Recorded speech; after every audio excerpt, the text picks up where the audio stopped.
வணக்கம் நேயர்களே, போன வீடியோவில் பார்த்தீங்கன்னா அரோமா சோப்போட பயன்களும் கஸ்தூரி மஞ்சள் சோப்போட பயன்களும் சொன்னாங்க. இந்த வீடியோவில் நம்ம பார்க்க போகிறது என்னன்னு பார்த்தீங்கன்னா, நீம் பார்த்தீங்கன்னா இயற்கையிலே இதில் இயற்கை சத்துக்கள் அதிகம் இருக்குங்க. அது மட்டும் இல்லைங்க, இது ஒரு கிருமி நாசினி கூட நமக்கு பயன்படுதுங்க. இயற்கை சத்துக்கள் அதிகமாக இருக்கிறதால பாக்டீரியா, வைரஸ், பூஞ்சை போன்ற கிருமிகளை அழிக்கும் சக்தி இது அதிகம் கொண்டதுங்க. அது மட்டும் இல்லைங்க, தோலில் ஏற்படுற அரிப்பு, அழுக்கு, சிரங்கு, ரேஸ் போன்றவற்றை குறைக்குங்க.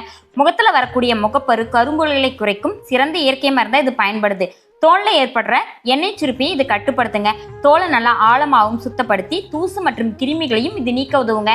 இதனால தோல் நல்லா புத்துணர்ச்சியாகவும் பளபளப்பாகவும் இருக்குங்க. இந்த சோப்பு எப்படி ரெடி பண்ணுறதுன்னு நாங்கள் ஆல்ரெடி வீடியோ போட்டுக்கோம், நீங்கள் செக் பண்ணி பாருங்க.